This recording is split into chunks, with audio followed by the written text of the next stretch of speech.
The CBS Radio Mystery Theater presents...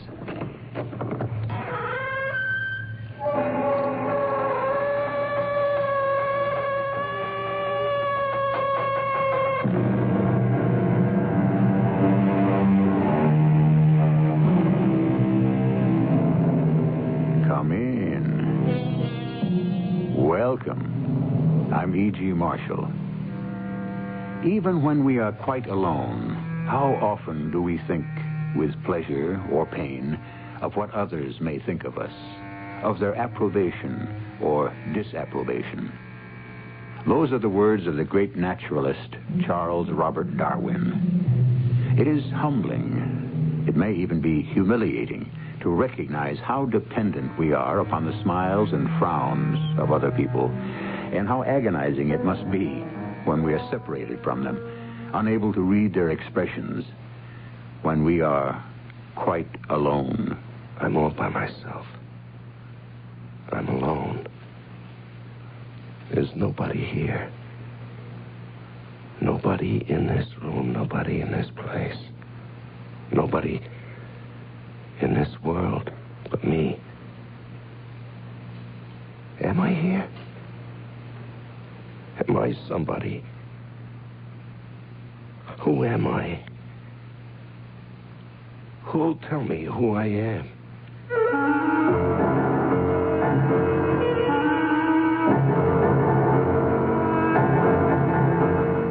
Our mystery drama, The Solitary, was written especially for the Mystery Theater by Elspeth Eric and stars Larry Haines and Fred Gwynne.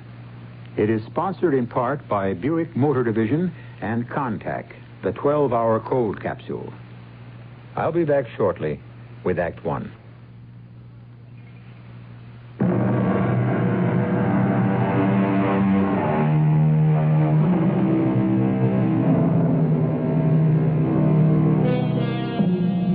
There's a word we use quite loosely and carelessly to designate certain persons generally considered to be idiosyncratic, if not downright peculiar. The word is loner.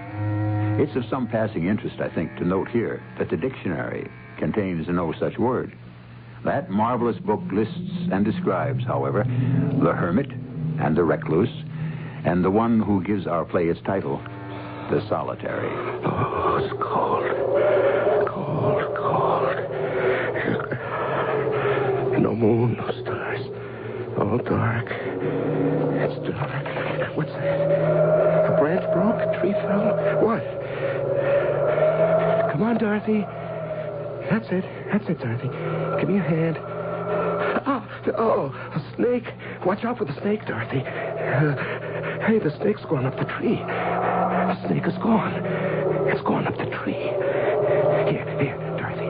Hold out your hand. I want to give you something. You'll see. I've solved the whole thing. Hold out your hand. Oh, blood. There's blood on your hands. You got blood on your hands. Oh, that's bad. That's very, very bad. It's all right. I'll do it. It's the only way. And what's that? The birds. All those birds. Help. The birds are taking over. Get the birds. Somebody get the birds. Get the birds. Hey, there now. Why? The birds are eating everything. The birds, they're eating Wake up. Wake up. No good. No use. They're big birds. Come on now. Come on. Wake up. What? Oh. What is it? Oh. You've been dreaming. What? Come on, wake up. It's breakfast time. Oh, yeah. Breakfast. Such as it is. Oh, yeah. Here. Yes, thank you.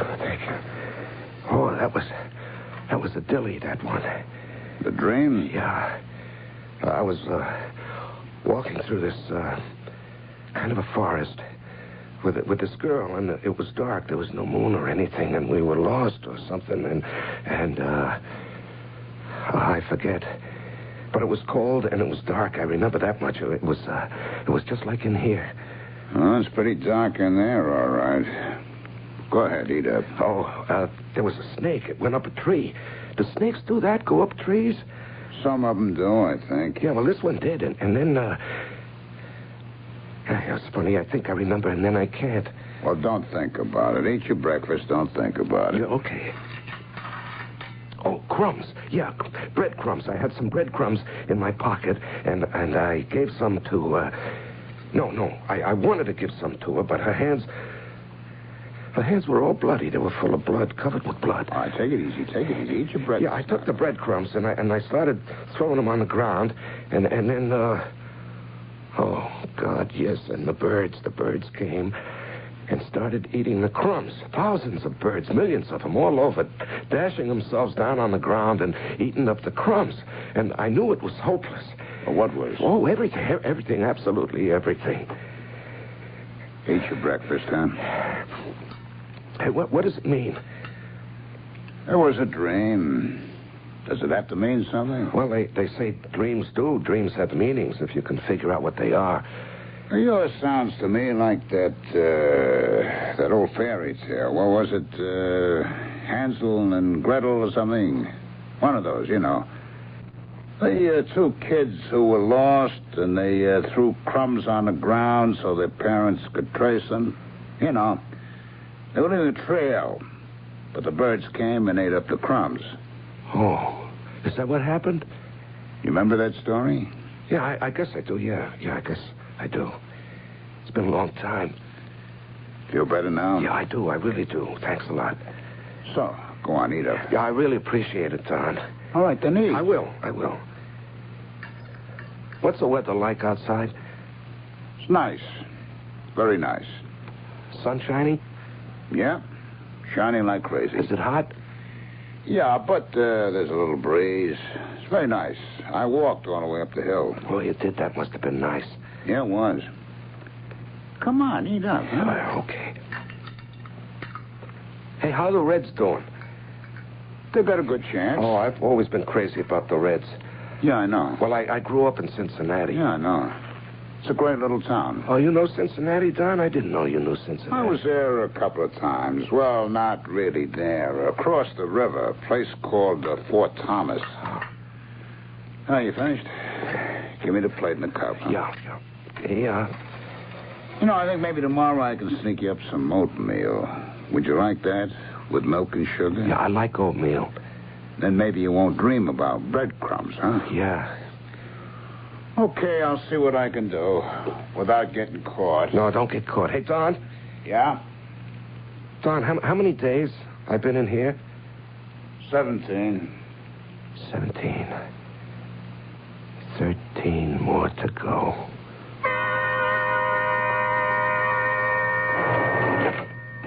Oh, Don? Just a second. What's up, Carl? I ought to ask you that. Oh, yeah? You mean something by that, or are you just looking for trouble? You were in there quite a while. 5 minutes. You call that quite a while? Seemed like it was longer than that. Yeah, to you, maybe. You've been hanging around, which you have. Little hooky-tooky, maybe? What's that? 5 minutes is long enough for a little fooling around. Brother, I ought to knock you flat. Take off your glasses and I will. Hey, come on, take it easy. Only kidding. You're too sensitive, Higgins. I have a message for you. The warden wants to see you. He told me to tell you. Is he in his office? I believe he is. I believe he's waiting for you right now. Come in. Oh, hello, Higgins. Close the door. Rhoda said you wanted to see me. I did. I do. Sit down. I'm not going to beat about the bush, Higgins. It's about the guy in solitary. Yes, sir. I understand you've been spending some time with him. I can guess where you heard that from. Never mind where. From Carl Broder. I just saw him. He made some pretty lousy insinuations. If he didn't have his glasses on... Don't pay any attention to him. He's got a foul mind and he's stupid. Well, just the same. Next time he Take it easy. Cool off. The prisoner's in solitary because he hit Carl. After throwing his food tray at him. Well, Carl must have said something to him. Now, your duties call for you going to the hole twice a day and leaving the requisite amount of bread and water. That's all you're supposed to do. Later you go pick up the cup and the plate. That's all. You're not supposed to hang around while he eats. Now, you know that, Higgins. You've been here long enough to know that. Yes, sir. So, why don't you do what you're supposed to do? Why this infraction of the rules? A man in solitary is supposed to be solitary. He's not supposed to be shooting the breeze with a guard. Warden, this man is a first offender. Pretty serious offense. Assault and battery. Beat up his girl. Well, she cheated on him. He was in love with her. She cheated on him. She's still in the hospital. Did you know that? Yes, I know. And that's why I... Did you ever ask about her? No. And that's a funny thing. Oh, very funny. Very funny. He's blocked it out. It's as though it never happened. What the heck does he talk to you about? If he doesn't talk about her, what he did to her, maybe he thinks he never did it. Maybe he thinks he's innocent, like all the other characters in... No. He doesn't think he's innocent, but sometimes it's like he thinks he's a child or a boy or a very young man, adolescent maybe. He has dreams. They're like fairy tales. He talks about baseball, the weather, things like that. It all sounds harmless. It is harmless. But it's against the rules. Warden, he's trying to hang on to reality. I guess you'd call it that. The outside world. He's all alone. He's in the dark. He's got nothing but himself and his thoughts, his feelings. That's what solitary is. Being alone with yourself. I know that, but some men can't stand it, and this is one of those men.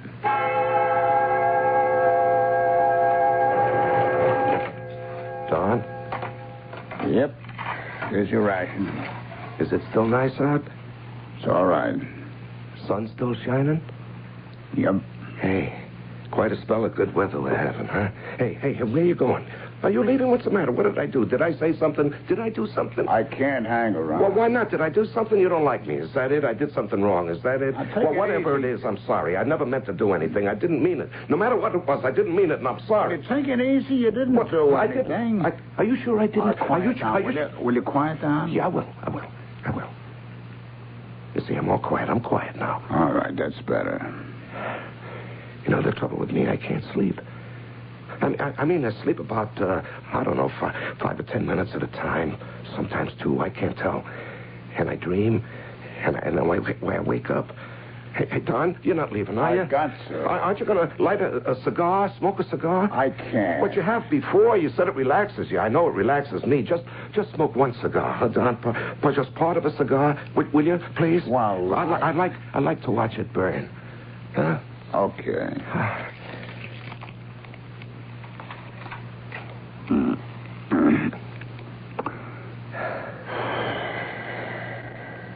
Is that better? Yeah. It's so dark in here. You'd think I could sleep. You'd think I'd do nothing else but sleep. But it doesn't work that way for some reason. I think maybe my nerves would be better if I could sleep. Hey, Don, you're not leaving, are you? Aren't you going to stay and smoke the cigar? Don't, please don't go. I want to ask you things. Please, don't go, Don. I'll tell you what. Just stay for a little while and smoke the cigar. Don't go. I got to go. I got to. But I'm going to leave my cigar, okay? I wish you wouldn't go. I told you I got to. But look, I put a cigar right here on a crossbar. See it? Yeah. You can see the tip, can't you? Oh, yeah. You're not supposed to smoke it, you know. No, I won't. I'll just watch it burn. Okay, then. Yeah, it'll be like a nightlight. I'll have a nightlight. And I'll sleep.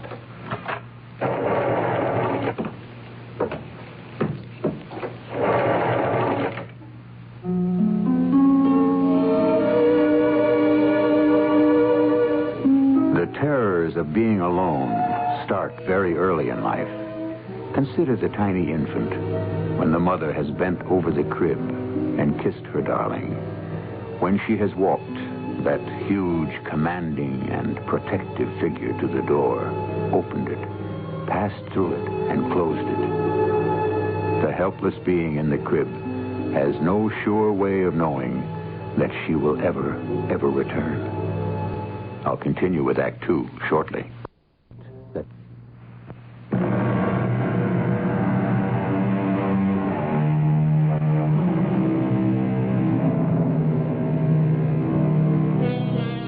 There have always been those who chose isolation, like the hermit monks from the early Christian martyrs, some of whom survived without going mad. But our story concerns a modern man who has had his isolation forced upon him, one who is trying to save himself from madness. Listen now to the second act of The Solitary. Wake up. Breakfast. Oh, you. I'm passing through. Yeah, thanks. Sleep all right? Oh, yeah, fine.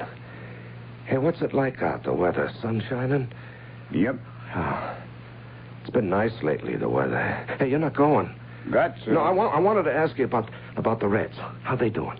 I told you yesterday. Yeah, you said they got a good chance. That's right. Even without Maroney, you said they traded Maroney. Hey, don't go yet, Don. I want to thank you for leaving that cigar here last night. I certainly appreciate that. That's all right. You know, I stared at it for, tell you the truth, I don't know how long it was. First thing you know, I'm asleep, and then it's morning. And I really appreciate what you did. I was getting a little crazy there, no sleep, you know? Yeah, sure, I know. You ever go very long without sleep?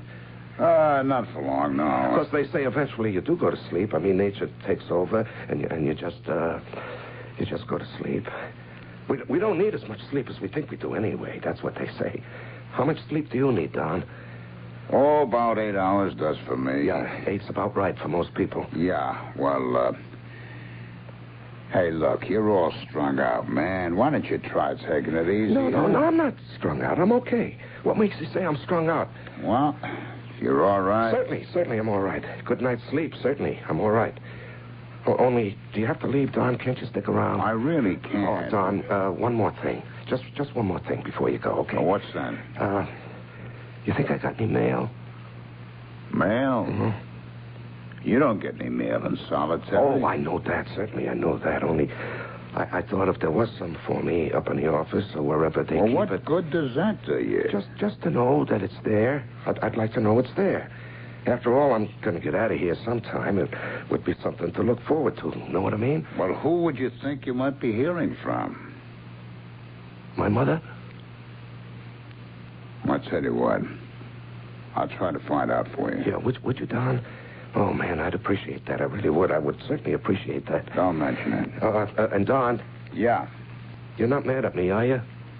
No, you're not going to start that again, are you? Well, I have this feeling like I've done something I shouldn't have. You did something you shouldn't have, all right? Yeah, I knew it. I knew that. Now, tell me what I did. I have this feeling I did something. Now, mister, you beat up a lady. You clobbered your girlfriend. Yeah, I know I did. But I'm paying for that, Don. I'm in jail for doing that. You're doing 30 days in solitary for trying to clobber a prison guard. Yeah, I know. I assaulted Broda. Man, why did you do that? I don't know. I forget why I did it. That's one of the very worst things you can do here. You know that. Now, why did you do it? Did he say something to you? I don't know. I forget. Just all of a sudden, I was hitting him. You know, you're not really such a violent fella. I don't know. Maybe I am. I beat up on my girl. I beat up on Broda. Don, don't go. Don't go. Please, don't go. Look, I got you. I'm not supposed to be standing around here shooting the breeze with you. It's against regulations. The warden doesn't like it. He told me so. Yeah, but alone, all by myself, nobody here. It gets to feel like there's nobody but me in the whole world, nobody. And then I start to think, am I here? Am I somebody? Who am I? Will you tell me who I am? I can understand that. But I gotta go anyway. I'll be back this afternoon. You sure? I'm sure. So, take it easy, huh? Hey, who's that? Oh, Broda. What do you want? Thought this is where you'd be. Now, what do you want, Carl? The warden wants to see you. The warden? Is he in already? I just walked up the hill with him. He wants to see you in his office right away. Ah, all right. Run along. I'll say flock to you. Okay.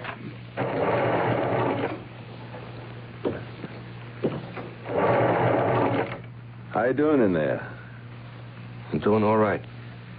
Lonesome? I'm all right. Can't quite see you, but you sound all right. I'm all right. Listen, how are the Reds making out, do you know? The Reds? Mm-hmm. Those bums. They're way behind. I thought they had a chance. Who told you that? Oh, I know who told you that. Well, I was hoping to... Stop hoping. They're way behind, can't catch up in a million years. What's this? What's what? Is this ashes? Where? What ashes? On the crossbar here. Looks like cigar ashes. Now, how'd cigar ashes get here? You've been smoking, for heaven's sake? No, I don't know. Who was smoking around here? Somebody give you a cigar? No, nobody gave me anything. Then who was smoking? Nobody. I'll find out pretty damn quick. Guard, got a flashlight? Yeah. Well, hand it over. Nobody's gonna smoke in solitary and Yeah. get away with it. There's got to be a butt around someplace unless you ate it. Is that what you did? You ate it? I wouldn't put it past you. Okay, come on, move over. Butt's got to be here someplace if you didn't eat it. Move over, get in the corner. Hey. You got water on your glasses. Here it is. Yeah. I knew it had to be here. Listen, why have you got drops of water on your glasses? Because it's raining, stupid. I got soaked walking up the hill. It's not raining. The sun is shining. Oh, it is? Yes, it's a very nice day out. How would you know? Now, wait a minute. Let go of me. It's nice out. The sun is shining. Go. It's been nice out for a long time. It's raining. It is not. It's been raining for 2 whole days. You're a liar. It is very nice out. We have had a spell of very good weather. You busted my glasses. I'll get you for this, you crumb, if it's the last thing I do. The sun is shining. It's been shining for several days. I beat you up. I ought to give it to you good. You want to mix me up? It's very nice out. What did I tell the warden, you creep? You'll get another 30 days in the hole, maybe 60. Man, you never learn, do you?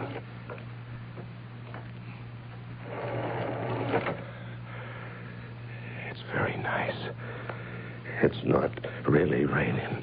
It's very nice out. The sun is shining.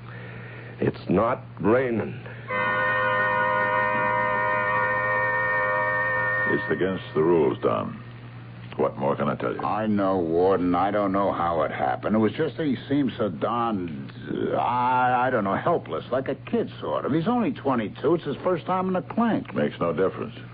I was just trying to be friendly, that's all. That was a mistake to start with. Solitary is punishment, Don. We're not supposed to make it pleasant. Well, now you know it can't ever be pleasant. What went on between you two? What did you talk about? Oh, nothing. Anything. It's mostly the weather. He always wants to know about the weather. I don't know why, but he's crazy to know about the weather. Every day it's, what's the weather like? Is the sun shining? Is it nice out? So I tell him, that's all. That's all. Well, it seems to cheer him up if I tell him it's a nice day, that the sun is shining, that there's a breeze, the birds are singing. So I tell him that. Even if it wasn't a nice day, I tell him it is. Makes him feel better. What else do you tell him? Well, he comes from Cincinnati. He's interested in how the Reds are doing. Not too good. Yeah, I know. But I make out like they have half a chance. And that perks them up some, so every day I make their chances a little better. I think they're in last place. Yeah, they are, but a man in solitary, does he have to know that? Warden, it's nothing. 5 minutes twice a day. It's nothing. Nothing to you, maybe. Who's that? Warden, I gotta see you. What is it, brother? He did it again. That guy in solitary took a poke at me, broke my glasses. Close the door, Carl. Sit down. Tell me what happened. After I told Don here you wanted to see him, I said I'd safe lock the place and he should go to see you, and Don left. Why didn't you leave? Well, I was going to, and then I see something. On the crossbar of the cell, I see ashes. Ashes? Cigar ashes is what they look like. That was... I think to myself, somebody's been giving this guy cigars. He's been smoking in his cell. No, he wasn't smoking. I get a flashlight from the guard outside, and I go in the cell, start looking for the butt, the cigar butt, and I find it. He don't deny it or anything. I mean, he don't say it isn't him. It wasn't. All he says is, what's wrong with your glasses? They got water on them. And I say, very nicely, certainly they got water on them because it's raining. And he says, it's not raining. And I say it is, but he keeps on, and there's words and one thing and another, and he takes a poke at me, breaks my glasses. Creep breaks my glasses. Don, you know anything about this cigar? It was mine. What was your cigar doing in that cell? I left it there last night. On purpose?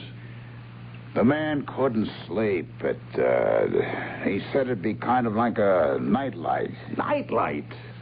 Well, he hadn't been sleeping well. Nightmares. He was very edgy. How is he now? I don't know. All right, I guess. After he slugged me, I beat it. Well, somebody better go down there and check on him. I don't think it should be either one of you, so I'll go myself.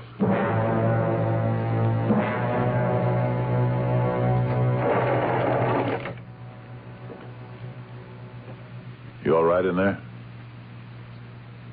I understand there was some trouble with one of the guards. That right? You slugged one of them? Carl Broder? He just came up to my office and told me.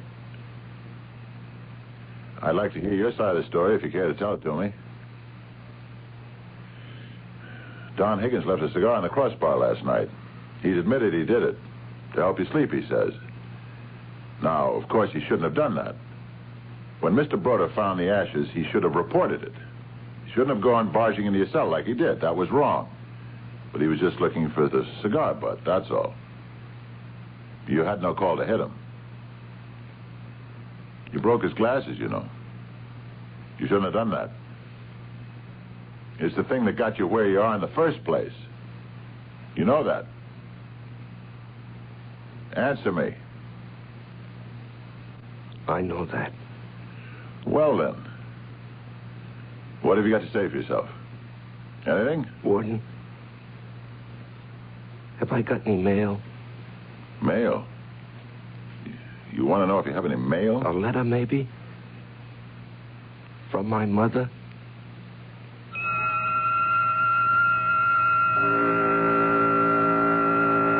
As a piece of bread to a man who is starving, as water to a man who is thirsty, so is human contact to a man who is alone. We'll return soon with Act 3 of The Solitary.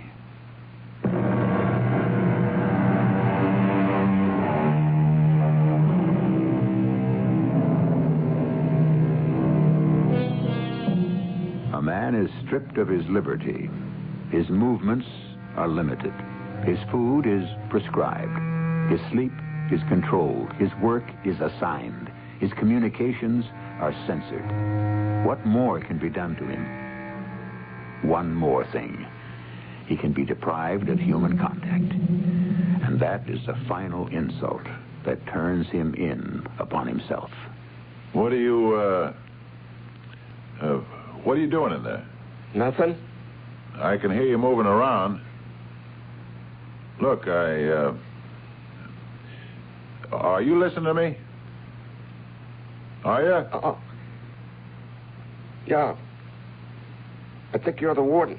That's right. I thought so. Now, to get back to... you asked me, did you have any mail?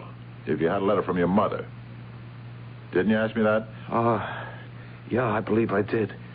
Well, of course you can't get any mail while you're in solitary, but I'll check and see if there's a letter from your mother. Okay? Will that make you feel better? My mother's dead. You say she's dead? I think it was last year she died. Then why did you want to know if there was a letter? Look, I want to be very fair about this whole thing, but we have to face the fact that you struck a guard. Warden. Yes? Yes, what is it? Are you really the warden here? Why, certainly. Look, regulations say you've got to be punished for striking a guard.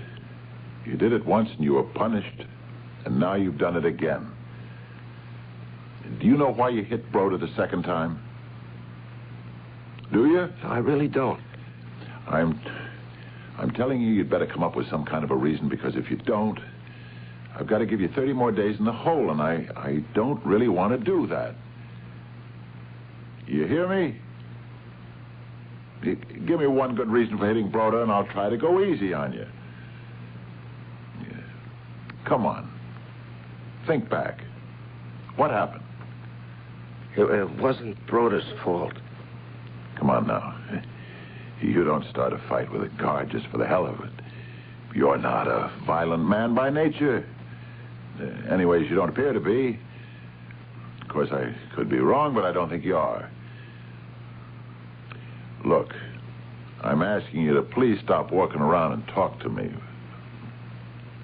Will you, for Pete's sake, please do that? What's that? What's that noise? Sounds like glass. Is it glass? Of course, Broder's glasses. Nobody swept them up. Look now.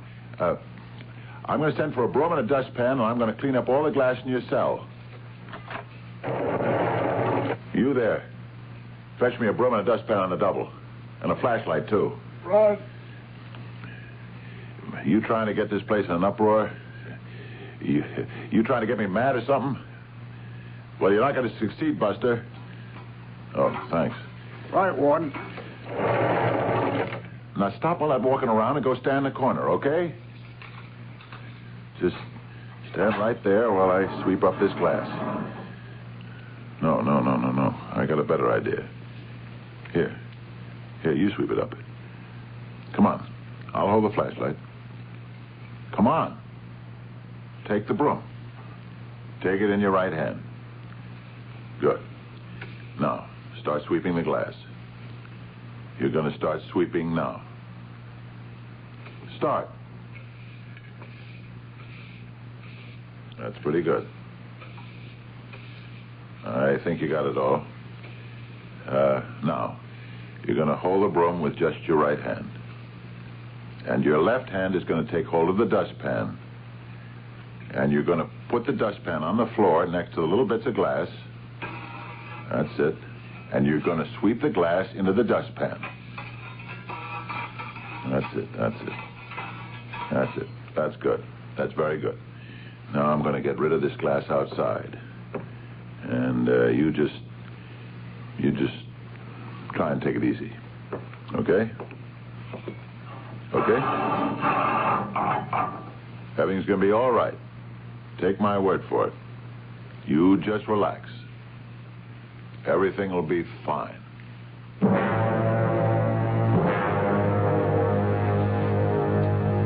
Wonder what's going on down there. Warden's checking on him. There's nothing wrong with him. He's just got a quick temper, and he's a little too free with his fists. You told him it was raining. What? Told him it was raining. Well, of course I told him it was raining. He says, you got water drops on your glasses. Why is that? And I said, because it's raining out. He says, no, it isn't. I said, yes, it is. It's been raining for 2 days. And he slugs me. The way I figure it, he's got it in for me. Did you tell him anything else? I don't know. He said something about the Reds. Yeah. I thought maybe he might have. What'd he say? Something about how they were doing. They might take the pennant or something. Yeah? What did you say? I said they were bums and didn't stand a chance. Everybody knows that. So I said it. Now, what's wrong with that? Nothing. I suppose there wasn't anything else you could say. Listen, I didn't have to say anything at all to him. I could just have left. But then I saw the cigar ash. What did you have in your head to do a dumb thing like that, leaving him a cigar? I don't know. Solitary is a punishment cell. I know it's a punishment cell. What am I, some kind of a beginner, new on the If job? you're going to start babying guys in solitary, where's the punishment? What's the point of the whole thing if you make it a breeze to do time? It isn't a breeze. It's never a breeze. Wait till you do time there before you talk about it being a breeze. Oh, that'll never happen. I'll never do time. Yeah, well, why not? You're not so pure. You're not so holy. You could make a mistake just like anybody else. I know too much about it. Yeah, that's it. That's just it. You know in your bones that the worst thing can happen to you is to be locked up. Locked up is bad enough to start with, but when you're locked up alone, day after day alone, that's the worst it can get. Nobody to talk to, nobody to listen to, not even a human face to look at, not even a human hand to touch. I think it's probably the worst thing that can happen to anybody, any place, ever. All right, take it easy. Yeah, you know what that poor jerk said to me? He said it gets to feel like there's nobody but him in the whole world. Then he starts to feel maybe he's not there. And then he starts to feel that maybe he's not anybody. You see, there's nobody there. It's not even him. That's why That's why I started giving him a few minutes of talk back and forth. Yeah, you told him the Reds didn't have a chance. Well, they haven't. What's wrong with that? I've been telling him they did have a chance. For Pete's sake, why did you do that? He comes from Cincinnati. He's a big fan. I wanted to give him, I don't know, something to root for, something outside of himself, something out of the world, something real. I don't get it. Yeah, I know you don't get it. Now, maybe I should have never said it, but I was grabbing at a little thing, like the weather. He liked to have a picture of everything being real beautiful outside. The sun shining, trees, flowers, birds, so I kept telling him it was wonderful out. He believed me. Oh, why not? I'm the big oracle. I'm the big smart man who knows all about what's going on. He's just a little kid who's been locked in a dark closet for doing something bad. And then you come along, you tell him I'm wrong. I don't know anything. Hell, it's no wonder he slugged you. Yeah, it's not my fault. I didn't know anything about that. I know. I didn't say it was your fault. But I don't think it's my fault either. Or maybe it was. I don't know. Maybe it's right what the warden says. Just go by the rules, forget everything else. That's what I believe. Go by the rules. Only it's a heck of a way to live. Warden? Warden? How is he? Is he okay? I don't know. He won't talk? Oh, he said a few things. Asked about a letter from his mother. He asked me about that, too. A couple of seconds later, he said his mother died last year. Oh, his mother isn't dead. Last year is when he got sent up. He's, weird. No doubt about that. I've sent for the psychologist. But in the meantime, Don, I wish you'd go down and try to talk to him. He knows you're his friend. Maybe you can get some. Okay. Take the flashlight. You, may want to get a good look at him.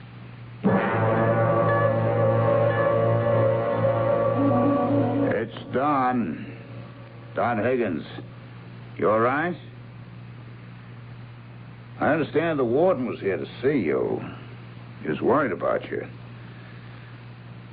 I want to explain to you about a couple of things. About the Reds. They don't really have much of a chance. I exaggerated. Actually, they hardly have a chance at all. But I thought having something to root for is always a good thing, so that's why I said what I did. And that part about the weather, that was awful dumb of me. I should never have told you it was beautiful out. I don't know why I did it. It seemed like a good idea at the time, but it wasn't because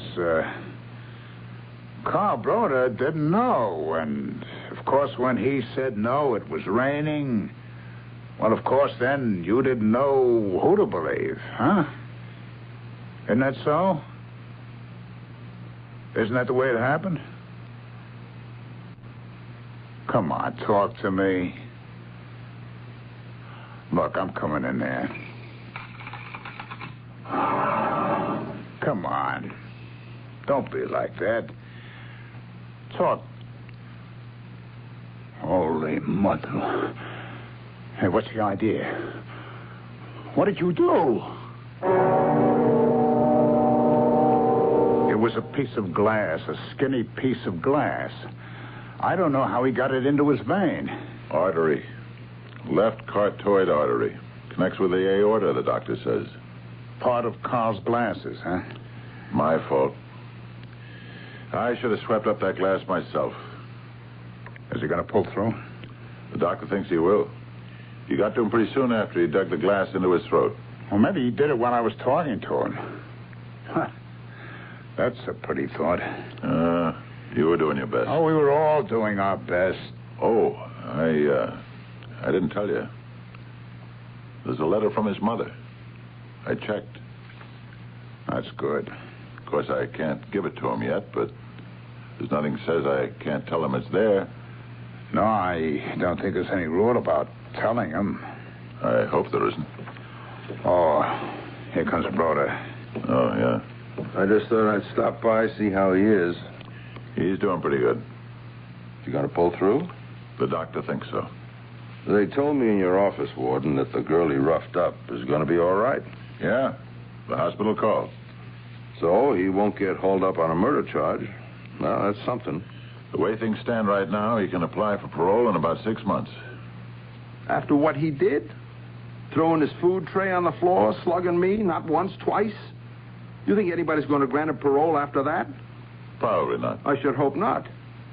He ought to be sent back to solitary once he gets out of here. Isn't that right, Warden? I mean, not just for the rest of the 30 days. I mean, for another 30 days. Striking a guard, that's serious business. I know that. Well, what do you think you'll do? What would you do?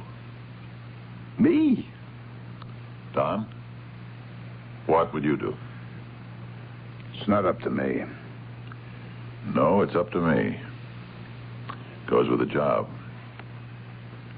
Well, I gotta get back to work. The doctor said I could see him for a couple of minutes. Okay. See you later. See you. Hello. Hello. How you feel? Not too bad. I got a couple of messages for you. One is a letter from your mother. I don't know if they'll let you see it, but it's there.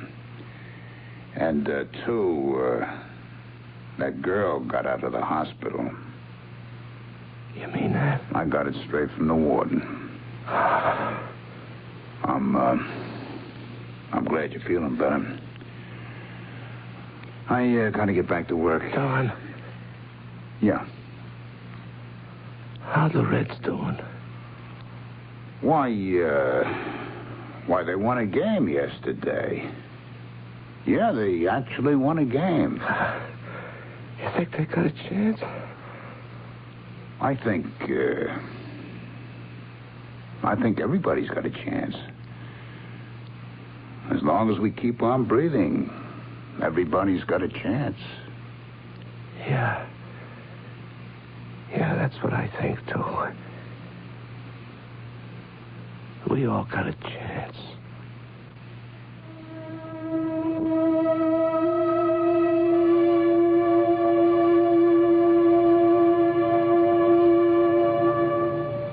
I firmly believe that. Everybody's got a chance, however slim it may be or seem. But that chance is slimmer to the one who is alone. Woe to him that is alone when he falleth. Ecclesiastes chapter 3, verse 10. I'll be back shortly.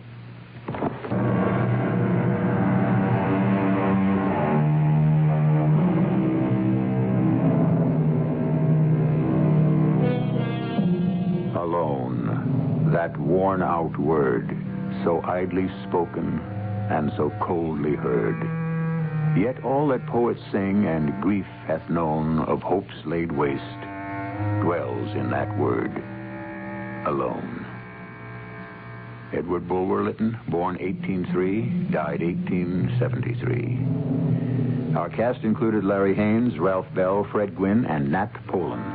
The entire production was under the direction of Hyman Brown. And now, a preview of our next tale. Billy! Billy, come back. Oh, I must go after him. Excuse me. Please excuse me. Sandy, I have a sneaking idea that Billy is in love with her. I've had that idea for some time. Are you for it? How can I be against it? How does she feel about him? I don't know. I don't know where Billy went. What was wrong? Oh, nothing, I'm sure. Well, didn't he like my cooking? Of course he did. We all do. You know, I never see your friend Svengali anymore. Doesn't he come here to play the piano? Svengali? Yes, you know, the one who cured my terrible headache that day. Yes, we know. Svengali. Listen, Trilby, take a tip from me. It's not wise for you to be interested in him. Radio Mystery Theater was sponsored in part by X-Lax and Buick Motor Division. This is E.G. Marshall inviting you to return to our Mystery Theater for another adventure in the macabre. Until next time, pleasant dreams.